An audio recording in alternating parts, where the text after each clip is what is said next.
Looks like we have quite a nice sized group, so I think we can get started.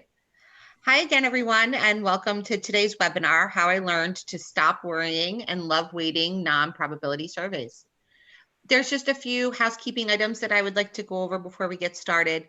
There's two different ways that you can communicate with us throughout the webinar. You'll see the chat box and the Q&A box. Please use the chat box for all technical issues related to the platform, and any questions related to the content of the webinar. If you can please put those in the Q&A box, that would be great. With that, I would like to introduce our panelists for today. Our moderator is Zoe Dowling, our SVP of Research here at Focus Vision. She's an eclectic blend of researcher, technologist, sociologist, and marketer with a rich background across functions, industries, and countries. Joining Zoe, we have Jeffrey Henning, Executive Director at the University of Georgia's Market Research Institute International. Jeffrey's a 32-year veteran of the industry and a serial entrepreneur. He has widened the audience for market research. He now serves the industry by promoting continuing education at the Market Research Institute International. At this time, our presenters are going to jump right into the discussion. Zoe, would you like to get started? Absolutely, great. Thanks, Rachel. And good morning, good afternoon to everybody. Thank you very much for joining. And a big welcome and thank you for joining Jeffrey. I'm so thrilled and I have the honor of serving on the MRII board with Jeffrey, who's the executive director there. And we're really delighted to, I think, to be talking about some of the nuts and bolts in research. And in this case, it's about your data. And should you be, a big question around, should you be weighting it? So I think, Jeffrey, why don't you take it away and dive into the presentation. I'm just going to put a plea. Please do put questions. We will have time for questions. If there's something I see is sort of relevant, I will be saying, hey, Jeffrey, do you want to cover that here and now as we go along? So if something's puzzling you, please do put a question in and we'll be watching it throughout. Off you go, Jeffrey. Great. Thanks, Zoe. So I wanted to start with a story. One of my sons, so we were living in Massachusetts, and one of my sons decided that he was a senior and he wanted to look out of state at some colleges because apparently there aren't good enough schools for him in Massachusetts. So we planned a big road trip to Baltimore, Pittsburgh, and Cleveland to look at different schools. And he's one of, we have 5 kids. He's the middle one. And so I was looking forward to just the one-on-one time with him. And, I had bought a car like the year after the iPhone came out. I bought a Hyundai Azera, which did not have, any input for iPhones or iPods. It was a CD musical thing. And so we're gonna be in the car for, 1,500 miles total, long trip. So I said, why don't you go through the house and get together some CDs for us to listen to, on this trip. And, just look at everybody's collection and bring back to music. And so he pulled together this great selection of music. And I'm like, wow, this is, I love everything you've picked out. And he's like, Dad, you're the only one in the house who listens to CDs. So, the older brothers had MP3s, he was streaming. And so we had a sampling error. I assumed that there was a CD collection in everybody's bedroom, but I was the only one with CDs. And so sometimes, especially early on when we first started doing internet surveys, we were having those kind of sampling errors where we were thinking that something that we were doing was representative of a wider market than it was. Now, there's a concept called total survey error, which is what I'm going to talk about today. And total survey error looks at all of these different things that can go wrong that you want to try to minimize. If I'm talking about this with a client or user of the data, I'm typically going to call it total survey quality. So it's not as academic focused. And what I want to talk about today is some of the issues with sampling error and how weighting, the role of weighting in that. Now, the background for this is, as Zoe mentioned, so she volunteers on the board of the Market Research Institute International, which was formed in the 1990s to advance continuing education for the research industry as a nonprofit. It originally came out of the Market Research Association, which is now the Insights Association, and SMR came on board as a partner. So the MRII has a range of Principles Express courses on different topics that all make up what we call the market research core body of knowledge. And while that document first was created, I think 1992, 1993, we update it every year. And one of the learning objectives that I was looking at updating was, we talk about the challenges in obtaining representative samples and how samples can be improved at the selection stage of weighting. And so that's one of the things that we're gonna talk about. So I'm gonna look at probability sampling, probability online panels, the open panels that most of us use, weighting and quota sampling. I'll lightly touch on sample matching and river sampling, and then kind of give you some practical ramifications for your own research. So when I started in the industry, I realized I got to update my bio. It's been 33 years now. Big focus was random digit dialing in the US. So you'd randomly make up a phone number, you'd call it, you'd ask the person on the other line, can I speak to the person who most recently had a birthday, or the person who's next going to have a birthday? So you're getting a random person in the household. And then from that, you can produce results at a highly accurate rate. And the two key elements of probability sampling are that there's a known non-zero chance of selecting any member of the target population. Technically, in that method, they had to be households with phones, but by that point, phones were 96% of the US households. And external selection. They didn't sign up to participate in surveys. You were reaching out to them. So there was this random selection of them to participate. Those are sort of the two key fundamentals for probability sampling that form a lot of the statistical techniques behind it. So probability samples are definitely more accurate. This was a study Yeager and Krosnick did comparing probability and non-probability samples, where they benchmarked it against a range of items. And they found that the probability samples had lower average error than the non-probability samples. And to keep the panel companies private, they used letters to identify them. So that was the average error. For most of these, it's pretty good, but you can see that one panel was really an outlier in terms of the average. But then the largest error, now statistical, when we talk about, well, there's a margin of error of 4%, that's at a 95% confidence level. There's definitely times where the margin of error is outside the confident that level, and that's certainly what they saw on some of the probability panels. There were questions that were outside, the responses were outside the margin of the standard margin of error, but that was much worse on non-probability. With an exceptional outlier, that panel I, people would not be able to make very good business decisions based on the data from that.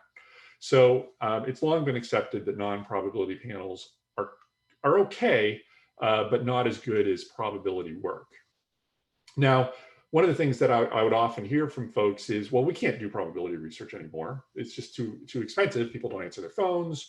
But in fact, where in my career I've been able to do probability surveys is for e-commerce firms. So if you're only selling, through the web, typically for all of your customers, you have an email address.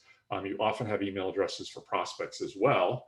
And so you can basically conduct a high quality probability sample. And there was a great study I did years ago with a swimwear apparel website. So they had a house list of 200,000 customers, but they'd never surveyed them. Everything they learned about them, they had learned through A/B tests on the web, what people liked or didn't like, so different experiments on the web. They knew what they were purchased, and they had built a persona based on interactions with their website of the YMCA mom, and they had this random sample of 10,000 people that we drew from that list, and we surveyed it, and they were absolutely shocked at the results because 25% of their customers were 65 and up, and they had no clue about that, having never, met their customers in real life. In fact, they were convinced that we had done something wrong. And I said, well, there's certainly, even within a probability panel, there's certainly the chance that, that this fell outside the range. Let's do it again. We repeated it, got the exact same results within like a percentage point. And basically, and we had asked more probing questions in the follow-up. Basically there was a water aerobics group of seniors that they had missed, and that was a key part of their site of their target customers. And we were able to uncover that through the probability survey. So you can certainly still do probability surveys in that world, but if you're a retailer, you're obviously not getting the email address of everyone who comes in. So it's harder to do that kind of work if you're outside the e-commerce world. There's also a special case where you're trying to get a census, and that's where you're trying to, represent the members of a list. Perhaps that list is, employees, perhaps it's sponsors or partners. In this kind of research, we've seen things all over the place because every list is built differently. Every list is cleaned differently, how often it's mailed to.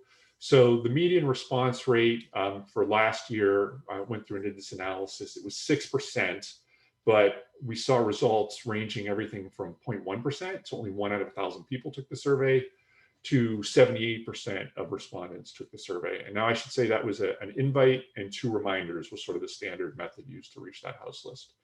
You can treat a house list survey like that as being like a probability survey if what you're saying is we're just trying to extrapolate to the list. We're trying to represent the population of the list. The margin of error is going to be lower because the population is smaller. Usually when you see margin of error calculations, they're done for a population that's assumed to be 20,000 or up. So if you survey 50 out of 200, that has a margin of error of 12% versus 50 out of 20,000, which would be a margin of error of 14%. Now, obviously, most of us aren't answering our phones anymore. We're letting things go directly to voicemail. So if you've done contact, if you've used a call center to do telephone surveys, you've seen how difficult it is. The last telephone survey I did, through the first week of sampling, it looked like there was no one in the U.S. Under the age of 30. They just weren't answering their phone on the random digital dial. So because of that, people have been building probability online panels. These are typically built where you're using, they're recruited through the mail. It's called address-based sampling. You can basically model the US households from data provided by the Postal Service.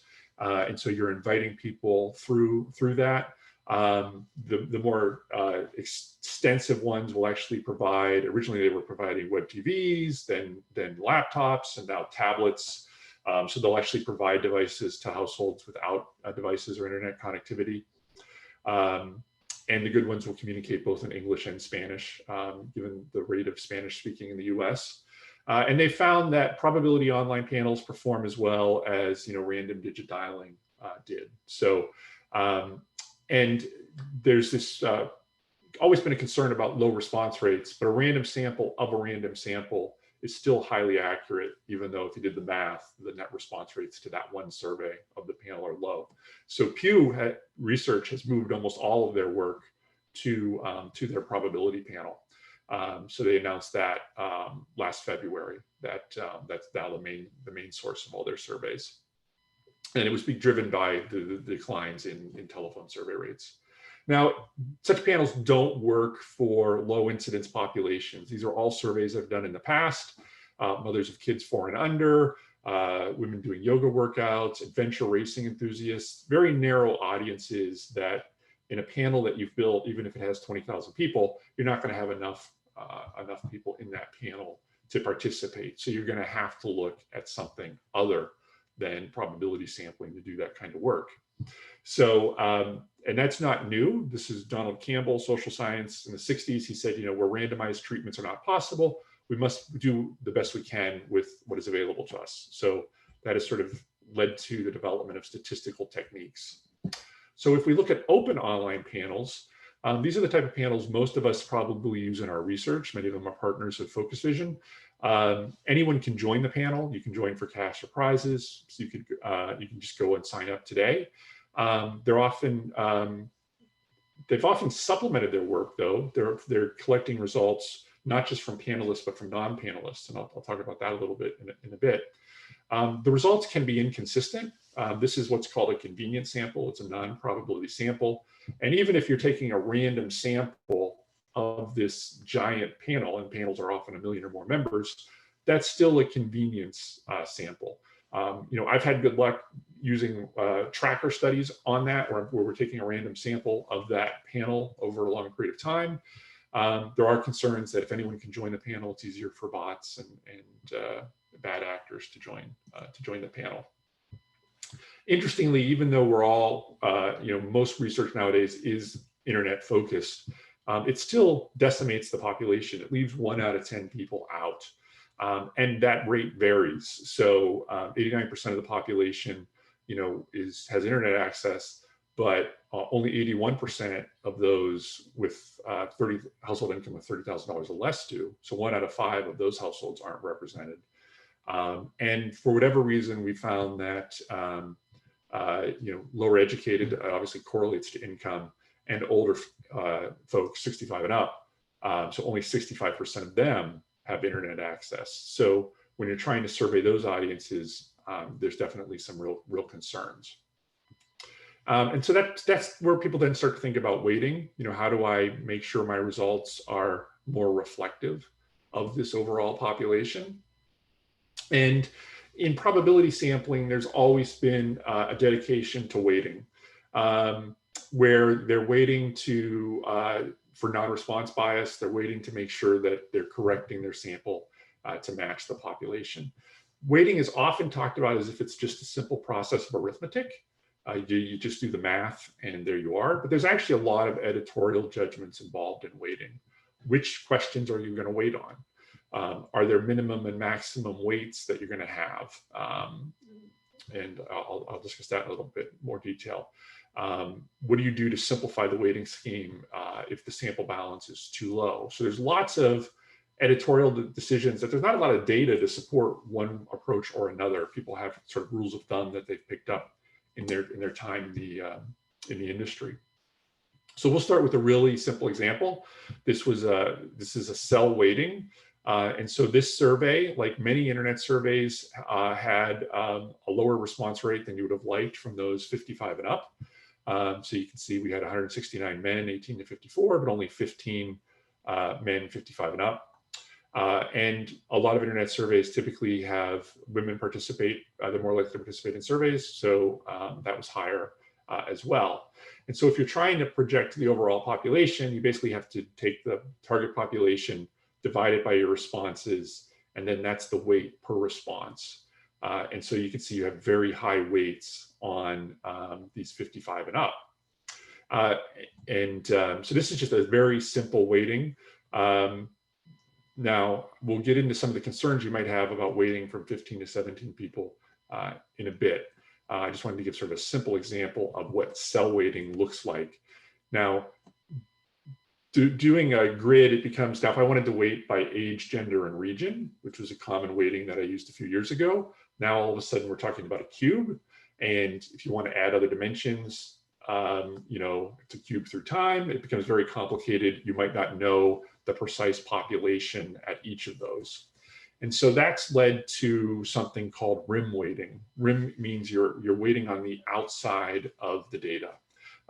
So you know that the percentage breakout by age in the US. So you're going to weight by, so you're going to take the sample that you have and you're going to weight it so that age totally aligns. And then once that's done, then then the software then weights it again. And so then you weight it perhaps on sex or gender. Now, in that circumstance, you didn't need to know the exact breakout between these two because by reweighting it, you've got an approximation. And then you can weight by region, race, ethnicity, education level, household income. A lot of panels or agencies will differentiate themselves with a proprietary measure that they want to weight on. So you go through that once to start with for each of these measures, basically recalculating the weights at each of these steps.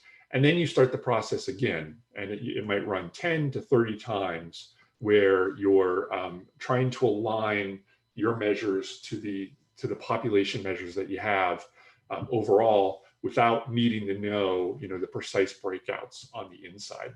So, so we started off very simple. We got to this approach, and then the practice has been to take it even further. And I realize this is too small for you to read, but this is an example now of what Pew would do. And I'll give you an easier view of it. So Pew, on a non-probability sample, they're not only weighting by these demographics, they're also weighting by the interactions that they know. So they're trying to get the best of both worlds. So they'll weight by age, then they'll weight by age by sex. And actually, they just this year have changed to age by gender. age by race. So they'll do each of these in order, and they'll go through this again and again. Now they've identified some sort of items that were not traditionally used in weighting as being important. So one of the big findings at state level polling in 2016 on the 2016 election was that who you were going to vote for in the US presidential election varied by education. And those polls were not weighting by education because historically that had not been a predictor of candidate choice. But in that election it was, and it was one of the reasons why the state polls in Wisconsin were off. And so it became very important to weight by education. I also think for our purposes, it's important to weight by education because people without a high school degree are much less likely to take surveys. People with only a high school degree but without some college are also less likely to take surveys. So I think it's useful beyond politics. So they would weight by education. Census division, which is instead of the 4 census regions, I think it's 9 groups of states. And then they would look at things like the political party affiliation, the political ideology. Are you conservative, moderate, or liberal? Are you a registered voter or not? Again, we find that there's what's called differential non-response there. Registered voters are more likely to take surveys. They have higher civic participation, a higher willingness to share their information than non-voters. So that becomes important to weight on. And in the US, evangelical Christians who say they were born again, act in a very consistent fashion and can also have different rates of response. And so Pew weights on evangelicalness as well. So this would not be possible to do easily in a cell weighting, and so rim weighting really becomes important as an approach. Now they do have slightly different, so they have 2 slightly different weighting schemes. This one that I just covered, I think, is most important for us because most of us are using non-probability panels. They have a slightly tweaked version of it where they're looking at volunteerism and internet access, density of the region that you live in, that they use for their probability research. This is a screenshot from Decipher. So this is showing how you can define a weighting scheme. In this case, we're looking at employment as the weighting variable, whether they're employed full-time, part-time, unemployed, retired student. So this is a capability that Decipher offers. Now, when you're weighting, it's important to think through a number of issues that I don't see discussed enough in the literature. And that is, you want to make sure you're weighted. If you have a screener, you want to make sure you're weighting on the overall population. So say a lot of times we'll be asked to do research, have you, bought this product or category in the last 30 days? There's no external data that you can use necessarily to map to that population. So you want to make sure your screener has those questions that you're going to weight on, because you're going to want to weight everybody who took the survey, on all of the different dimensions, because you can't. There's not a source out there where you can look at, hey, people who bought, organic milk, which was a survey I did a year ago.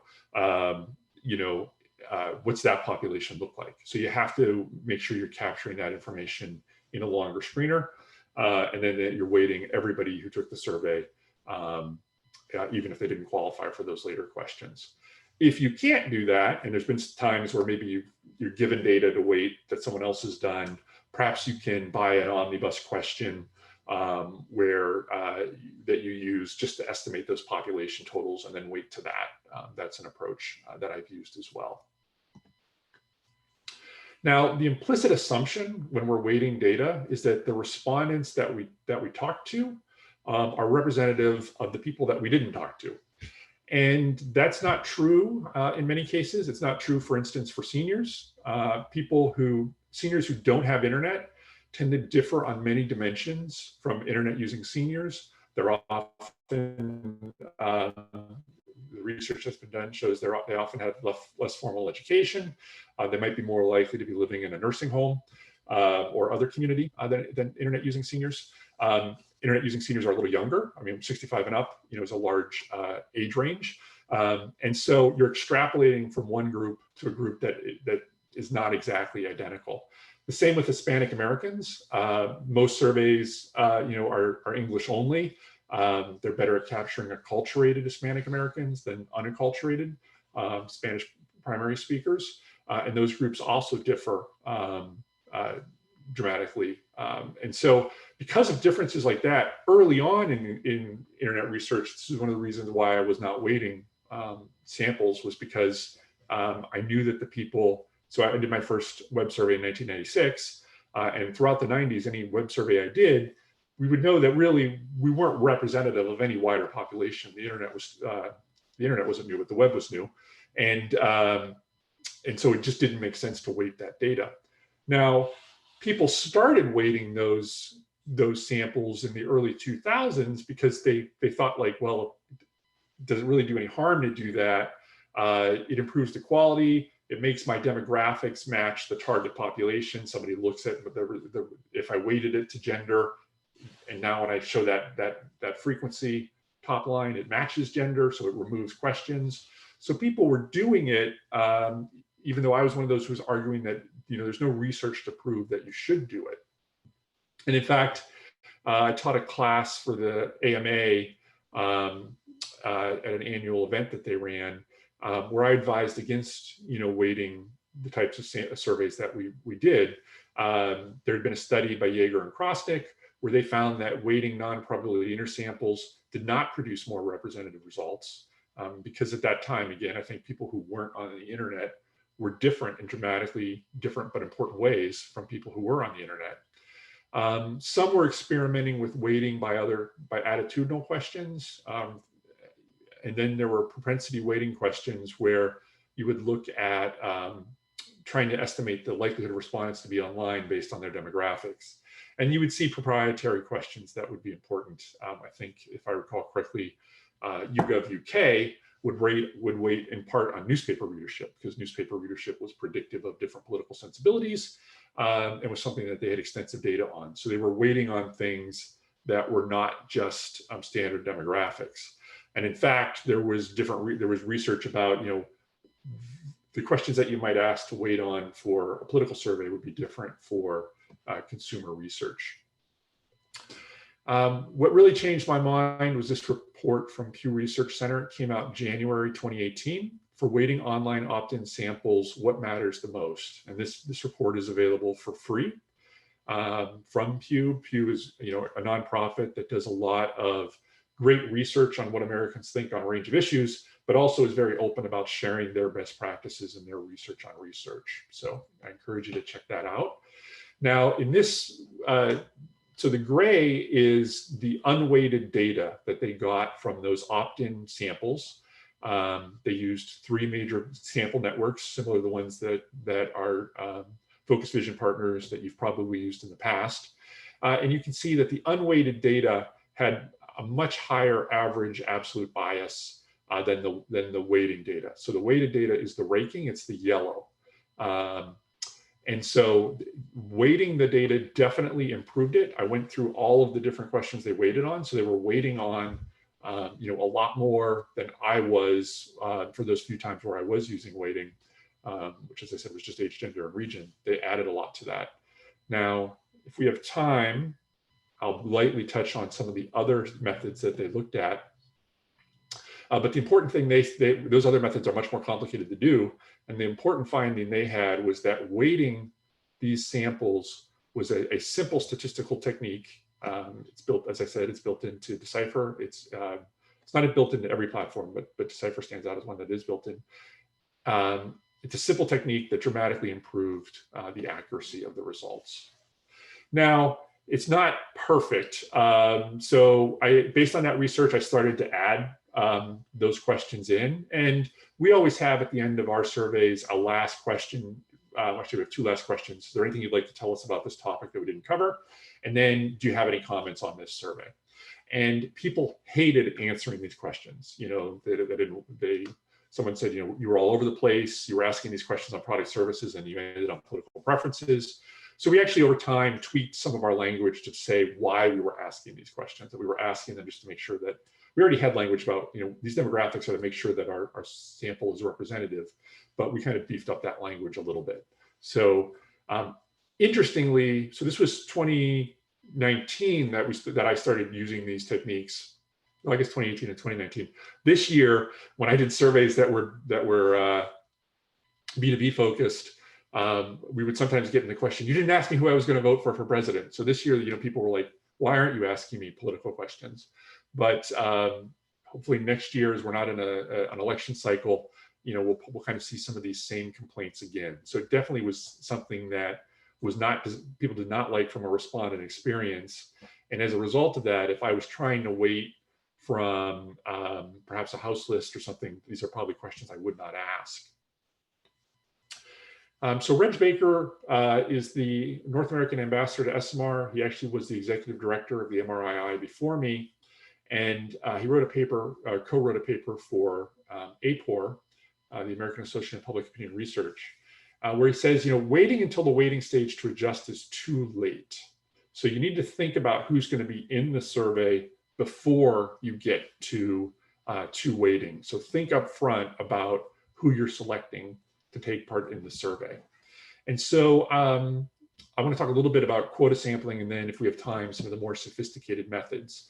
So quota sampling's intent is, let's recruit into the sample the right proportion of people so that we don't need to wait, or that waits would be very minimal. So if I take that earlier example I used on quota sampling, if you wanted it to be as representative as possible of the US population, we would have made sure we had many more people in the 55 and up category taking the survey.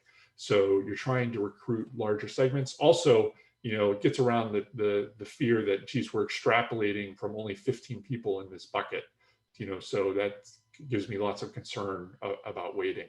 So using quota sampling in that way provides better results.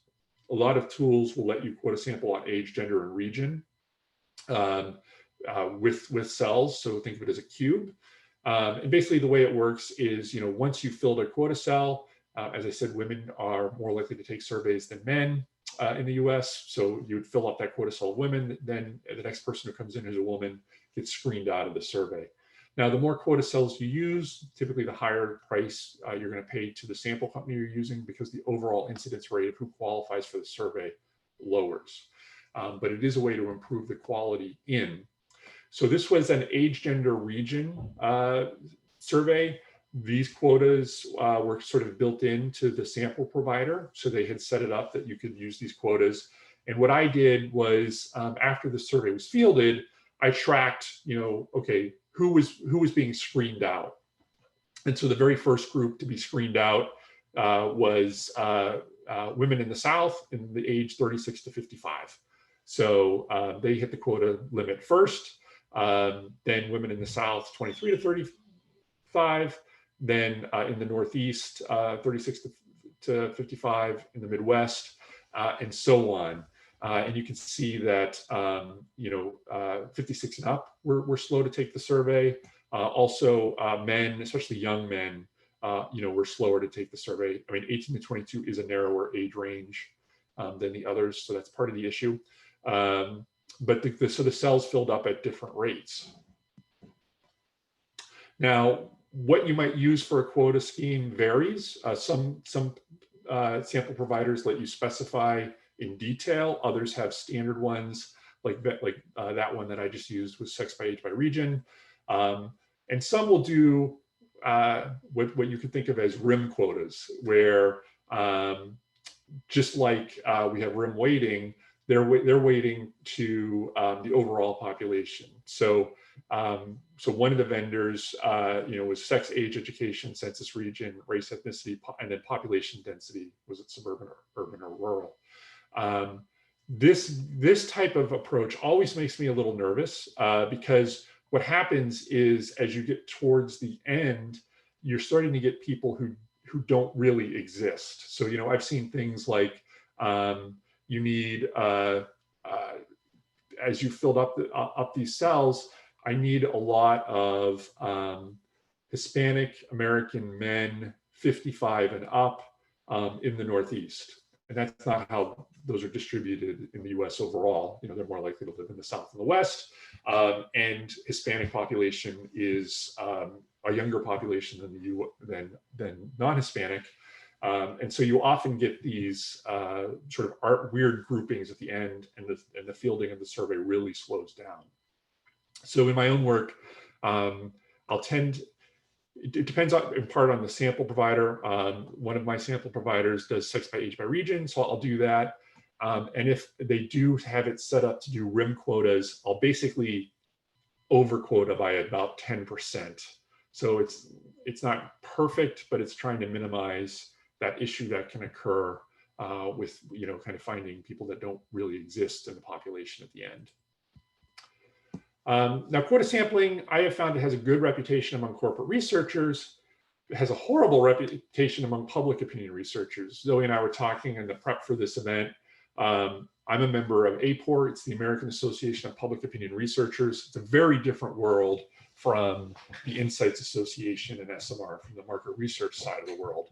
And one of the reasons that quota sampling has such a bad reputation among public opinion researchers is this famous miss, which was driven by quota sampling.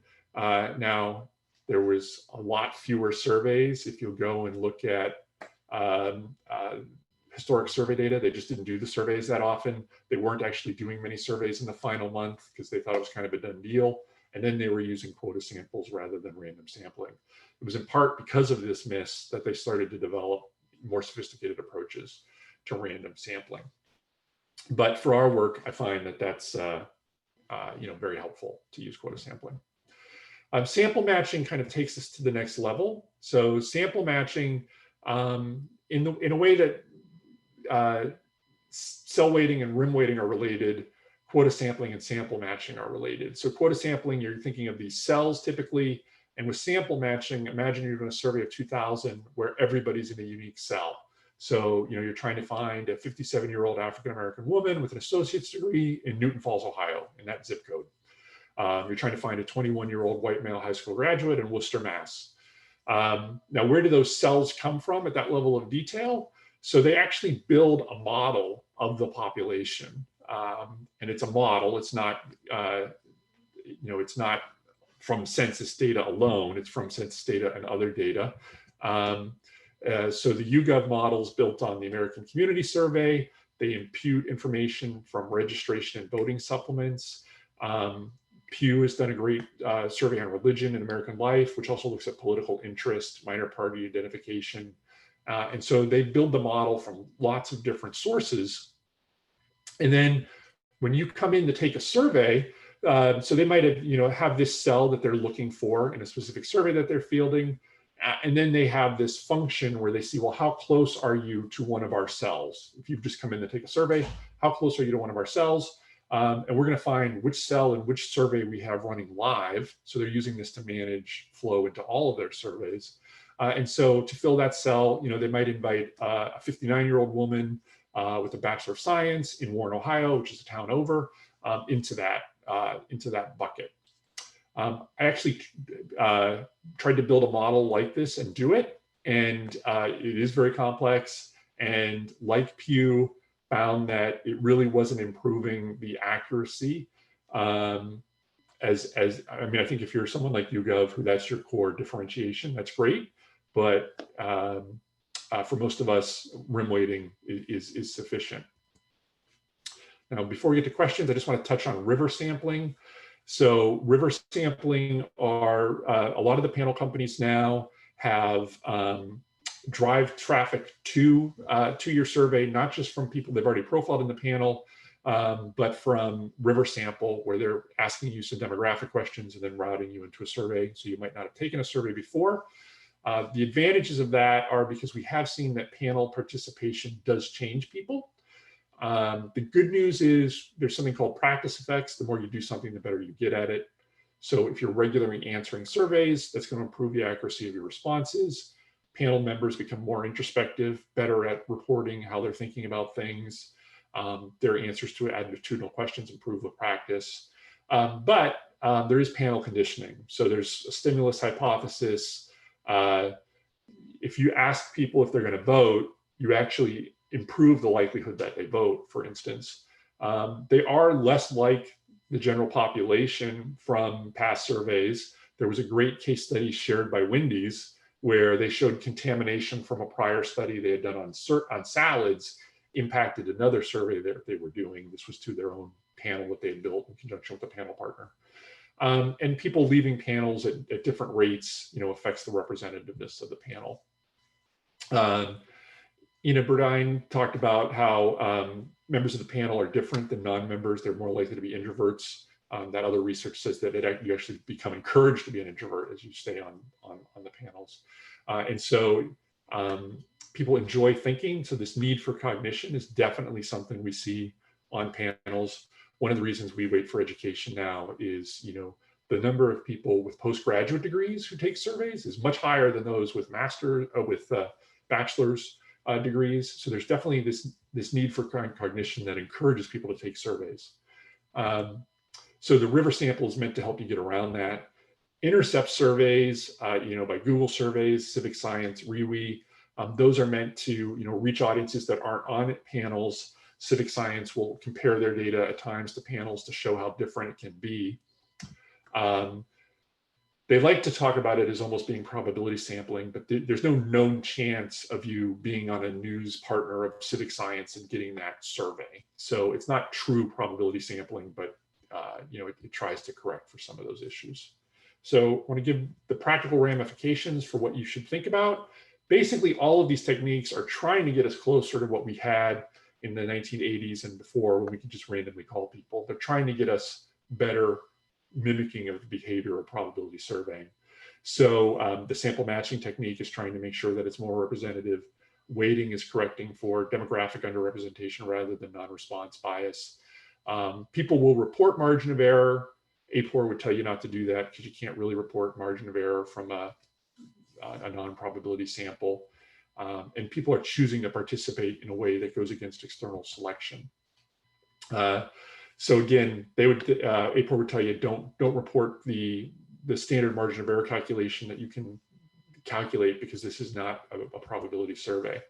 So my own journey, I was against weighting in 2012. I was doing probability surveys on the e-commerce side. I experimented with sample matching, couldn't get it to be more effective. Did some work with intercept surveys, which I would use for incidence rates of other studies. Started to move to quota sampling on age, gender, and region. Started upselling folks to use Spanish translations where they could. And then became more sophisticated about quota sampling depending on the provider. And we'll talk about weighting for oversample here in a minute. And then really, because of that Pew paper, started waiting for many more common demographics. And last year was waiting for voter registration, political party evangelicalness, to really broaden the weights that I use in the research.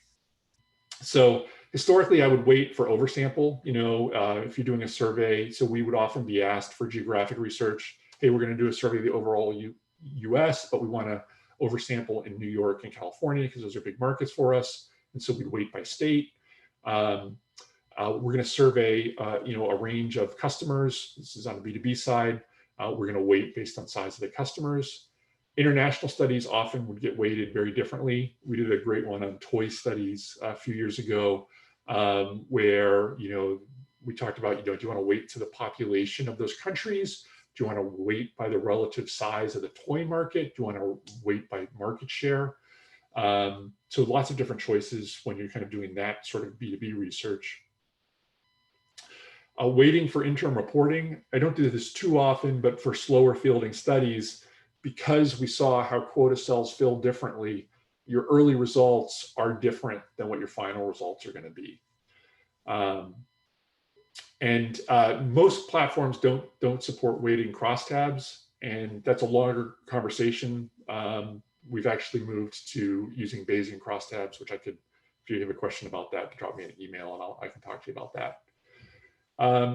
For non-probability samples where you don't have any control over what comes into the survey, I'd look at the size of the groups before weighting the results. Like in that study where the 55 and up was so small, that makes me very nervous to weight it. if I'm using quota sampling, then I'm definitely going to wait to overcorrect over samples. I'm going to wait the results using the demographics that I've identified. There's still a lot we don't know. The Pew research was on very large sample sizes for many of, I think 10,000 was how many they used. And then they took random samples of 2,000 out of the 10,000. Many of us on the B2B side, or even on consumer studies that we're doing for business purposes, don't have that sample size. You might do an ad test with 100. How to set the weights, how to trim weights, that's something that tends to be a judgment call. I haven't seen good research on that. And when I dive down into the literature on the recommendations, it really just seems to be best practices that have persisted by word of mouth as opposed to weighting. In terms of if you're going to read 2 papers, I really recommend for weighting online opt-in samples, What Matters Most. That'll give you more details on the topics I covered. And then APOR Task Force on Non-Probability Sample that Rich Baker led. Those are both free reports that really have a lot more detail. So with that, I want to open it up to Q&A. And there's my contact information. If we don't get to your questions in the Q&A, by all means, please reach out to me by email. I'm Jay Henning on Twitter, or you can connect with me on LinkedIn as well. Thanks, Jeffrey. I think that was fantastic and a lot of food for thought going in. I think there's a number of questions I'd like us to get to. And if I'm going to summarize, I think first let's talk about coverage error, because you started out there and it does hammer home. So whilst the internet, there's 89% penetration of the internet, that's still 11% that doesn't. And as you mentioned about seniors, there's different characteristics of those that have, or those with, I'm going to say education, there's different characteristics of those people who don't have internet penetration. So it certainly brings home this, you've got to understand your target audience. You've got to understand who you're speaking to. And I think you answered this question, but I'm going to read it out because I just think it is worth spending a little time on this. Does it make sense and work to weight up, for example, 65 plus in an age group who participate in online surveys to represent the 65, those people over 65 who don't participate in surveys? Are internet connected seniors the same as non-internet using seniors to where weighting will represent them? I think that's a big question. Yeah, and so and you have to look at how your partners support this, because sometimes they might tell you, like one panel company might say, well, we'll do quota sampling on 65 and up, and when you pull back the covers, it's really 65 to 80, or it's 65 to 99, and you have to wonder, is the 99 just an arbitrary cutoff? So so sometimes it's actually better to have that. We will ask. People don't like typically to be asked their age. Depends on the survey whether we'll ask them their age or we'll ask them their age range. We will break out those higher age groups. We'll often do it on generation. So we're breaking out baby boomer, silent generation, greatest generation, which you're not getting a lot of folks in the greatest generation anymore. So we'll look at maybe when we go to weight it, we're not going to weight the silent generation separately. We're going to weight it with the boomers. We're going to combine them because we just don't have enough to do that. So like I said, when I was taught weighting, I was taught it as, here's this math you go and do. And then when you actually start to go and do the math, you realize, well, there's all these editorial decisions that have to be made. And that's definitely, one of those decisions. Yeah. And that was something you said that really stood out to me, the editorial decisions. Because again, we think of the science, but of course, you've got to use all the knowledge. I know everything you talked about really brought that home. There's so many decisions to be made and informed decisions on how you're approaching your data. So again, a question came in quite early on, and I think it's interesting. Are you actually doing a probability sample if the sample person chooses to respond, let's say 5% response rate? In your e-commerce example, I think that was a swimwear. Is that right? Yes, that was a swimwear. We think retired people are more likely to respond to surveys, perhaps due to more free time, so not externally selected in reality. So there have been, as I said, I started the industry in '87, and honestly, the first methodological discussion I remember was about declining response rates. And we would kill for the declining response rates of, it's down to 70% from 75%. And so I mean, now the response rates are, totally abysmal, but there's been repeated research that even with low response rates that, are under 10%, that it doesn't seem to affect, it hasn't had as negative effect from a mathematical standpoint as people are afraid of when they've gone and tested it. Now, in the public opinion world, and I do encourage you to go to, especially next year where the APOR event I think will be online, and it'll be like $250 to go to the APOR conference. I encourage market researchers to go to it because I always learn something there. And but you can't directly apply it. So they tend to have very sophisticated techniques. So they would say, well, we are worried that these people aren't participating, so we're going to invite them and send multiple reminders. So, a typical study that gets presented at APOR, people might have had 7 invitations to take that survey of escalating modalities. So they get invited by email, they get email reminders, then they get called to take the survey. And then, depending on who's doing the research, maybe there's even, face-to-face contact. B2B, we don't want to wear out our list by sending, 7 reminders to take this one survey. So, typically we'll advise an invite and 2 reminders. And so definitely there is, there is this concern. We tried to alleviate it by having multiple reminders. I do think on that study, I think on the second time, we talked them into an extra reminder than we would normally do. But in fact, they went back and analyzed their traffic data with the lens of, wow, we have this water aerobics segment that we never targeted, and they realized that they did have it, and it was a big part of their segment. So it wasn't just because of a differential response issue. But the external selection part is, like I said, in the public opinion world, it's a higher standard than we would probably be willing to do when interacting with our customers and prospects. Yeah, that makes a lot of sense. And I will say on that swimwear example, I thought it was a beautiful example of, hey, you can get a lot of data from your secondary data, your big data, your A/B tests and everything.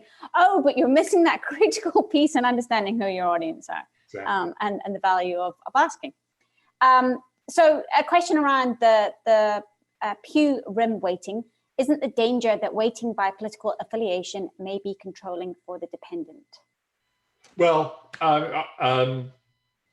so it depends on what if most of us are probably not on this call are probably not doing political opinion research, right? So, Pew is doing it and still feels that it's important. Certainly if you look at the most recent election, you could say that a lot of the swing votes came from Republicans shifting their vote. And so by waiting for political party, it's actually important in that case to predict it. And so it is a predictor, not just the end result, but it is highly tangled. Normally doesn't affect the type of work I do. So, the homeschooling example was an example where people homeschool differently by political ideology. So as I said, we've started using it, got some pushback on it. And so we've waffled a bit, leaving it out on some studies, including it on other studies, kind of depending on the nature of the study. If it was a study about law, so we had for an advocacy group related to smoking and lowering some smoking education issues, we weighted by political ideology and political party for that. Like anything, it's a little complicated, but the fact that Pew does it and Pew is doing a lot of political research, to me, makes me feel more comfortable doing it. That makes sense.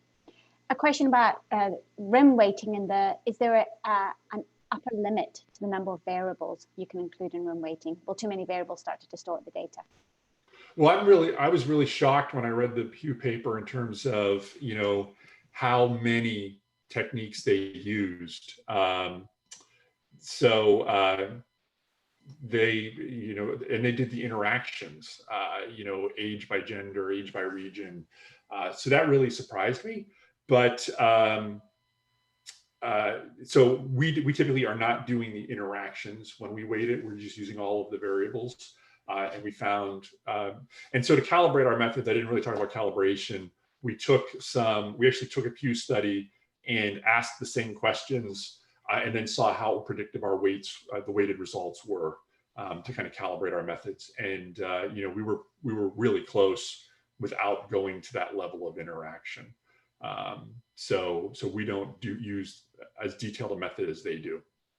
I was surprised when you were showing Yes. what they do. I mean, that's why that question also resonates for me. I was thinking, well, what point becomes too much? But yeah. I like this question but it is a big question, exactly what they've said, huge question, I know.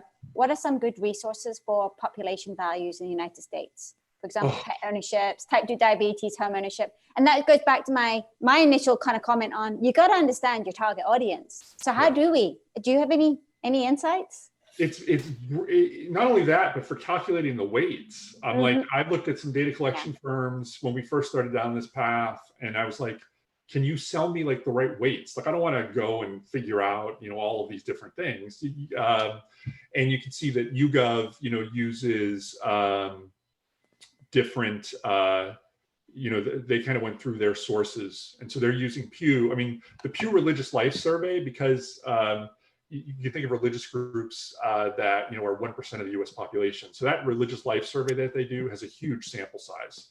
And so I think that's one of the reasons why YouGov used that.